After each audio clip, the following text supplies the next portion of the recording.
I asked her to marry me twice, and both times she responded with a calm, almost rehearsed "not yet," as though our future together were a meeting she could simply reschedule. The second time I heard those words, something inside me finally shifted from hope to clarity, and instead of arguing or pleading, I told her quietly that I was finished. She didn't take me seriously at first. She had grown used to believing that I would always remain exactly where she left me, patiently orbiting her ambitions.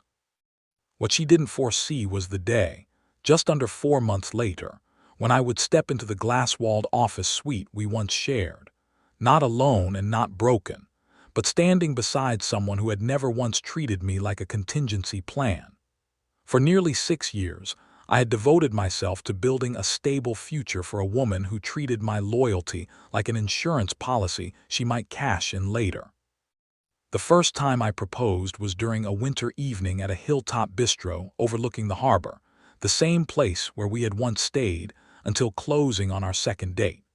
I had worked overtime for nearly 8 months to afford a ring that symbolized not extravagance but intention, something chosen carefully rather than impulsively. When I slid the small velvet case across the table, her gaze barely flickered toward it. Instead, she glanced down at her glowing phone screen, thumbs still moving as though the moment could wait. She explained, gently but firmly, that her professional trajectory was reaching a decisive phase, and that an engagement would introduce complications she couldn't manage. I nodded, swallowing disappointment, convincing myself that love required patience, and that timing was the only obstacle between us and forever. 2.5 years later, convinced that circumstances had changed, I tried again. This time there were no public gestures, no dramatic scenery, just the quiet intimacy of our shared townhouse on a rainy Sunday evening. I believed that since she had secured the promotion she once claimed was essential, the hesitation would dissolve. Instead, her response felt even more detached. Before I could finish forming the question, she exhaled sharply and repeated that she wasn't prepared for what marriage represented. She insisted that we were comfortable as we were, that labels would complicate something that didn't need fixing. What she wanted was continuity, the reliability of my presence, the comfort of my income, the emotional steadiness I provided after her long days. What she would not give was reassurance that I was more than temporary infrastructure in her carefully constructed life. That night, as she drifted into sleep with her back turned toward me, the truth settled in. I was not her equal partner. I was her contingency strategy. I paid the mortgage, handled the utilities, absorbed her frustrations, and waited for a commitment that was always postponed. By sunrise, my indecision had evaporated. I told her calmly that I was leaving. She laughed at first, assuming I was reacting impulsively to wounded pride. But when she saw me placing clothes into suitcases and boxing personal files, amusement shifted to alarm. She accused me of discarding nearly 6 years over a symbolic contract. What she failed to understand was that I was rescuing the next 40 years from being spent as a supporting character in someone else's script. I moved out that same afternoon and severed communication entirely, not out of cruelty but necessity. I understood that healing required silence. I changed my number, unfollowed every shared contact feed, and redirected my energy toward my role at the urban development consultancy, where I had recently accepted greater responsibility. Immersing myself in large-scale planning projects provided distraction and structure, and it was there that I encountered someone who challenged every narrative I had grown accustomed to believing about relationships. She was overseeing environmental design for a waterfront revitalization proposal my team was evaluating. From the beginning, the contrast between her worldview and my former partner's outlook was striking. She spoke about long-term collaboration the way others discussed investment portfolios, with clarity, intention, and confidence. Where my past relationship treated commitment as confinement, this woman described it as architecture, a framework that allows expansion rather than restriction. We began with professional conversations that gradually extended beyond meeting rooms and drafting tables. Coffee discussions turned into evening walks, and within weeks I realized how different it felt to stand beside someone who did not recoil at the mention of permanence. She never framed affection as something to be rationed or delayed. Instead, she approached it as a deliberate choice made daily. Nearly 4 months after my departure, I had to return to the office complex my former partner, and I once operated from together in order to finalize documentation dissolving the last of our shared financial obligations. I chose not to go alone. The marble lobby seemed smaller than memory suggested, its polished floors reflecting a life that already felt distant. As we stepped through the revolving doors, I felt the steady reassurance of intertwined fingers grounding me. I wasn't arriving to provoke jealousy or stage a theatrical reveal. I was there to close a chapter. Still, the symbolism of not walking in alone was not lost on me. The elevator ride to the 17th floor felt longer than usual, and in the mirrored panels I saw not a man nursing regret but someone aligned with his direction. When the doors parted, she was standing near the reception desk sorting envelopes, projecting the same air of controlled detachment she had perfected over the years. Her polite expression faltered the instant her eyes dropped to our clasped hands. Surprise flickered across her face, quickly masked by a smile that did not reach her eyes. She approached with calculated softness, speaking in a tone once designed to soothe disagreements.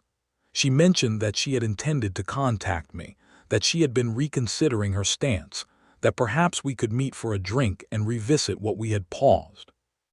Listening to her proposal felt surreal, as though she genuinely believed I had been waiting in suspended animation.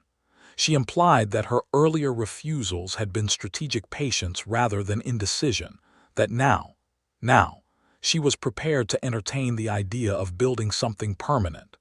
In that moment, any lingering doubt evaporated completely. I introduced the woman beside me not merely as my partner, but as the newly appointed director on a civic initiative my former partner had campaigned intensely to lead. The shift in expression that followed was immediate and unguarded. Shock mingled with wounded pride, as realization dawned that she had forfeited both personal and professional ground. I clarified that my purpose there was limited to signatures, that my legal advisor had already reviewed every clause. We moved toward the conference room, leaving behind an office floor humming with subdued curiosity. Inside, the sterile brightness of the space underscored how lifeless my prior relationship had become. Documents lay arranged neatly on the table, waiting to formalize what had emotionally concluded months earlier. She followed us in, posture rigid, attempting to reclaim composure. As she sat across from me, she began revisiting shared memories, recounting milestones and private jokes as if nostalgia could function as adhesive. She claimed her hesitations had been rooted in a desire for perfection, that she had tested my endurance to ensure I was steadfast. The reframing was almost impressive in its audacity. According to her revised narrative, my departure had been impulsive rather than self-preserving. I listened without interruption, allowing silence to stretch after her words faded. When I finally spoke, it was not with bitterness but clarity. I told her that love should never resemble an exam to be passed or failed. I explained that partnership cannot thrive where one person withholds certainty as leverage. While she had been evaluating my persistence, I had been evaluating my self-worth. The woman seated beside me did not require persuasion or strategic delays. She chose me openly, without negotiation.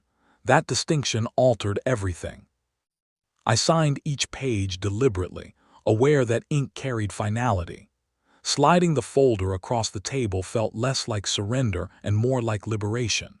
She hesitated before adding her signature, fingers tightening around the pen as though acknowledging that once completed, the option to revisit us would disappear.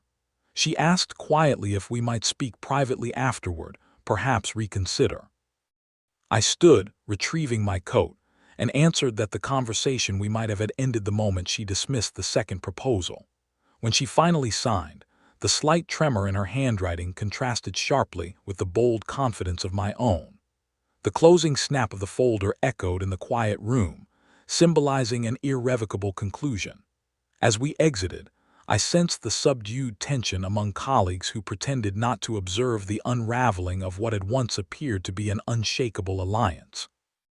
Outside, sunlight replaced fluorescent glare, and the city's noise sounded less like chaos and more like affirmation.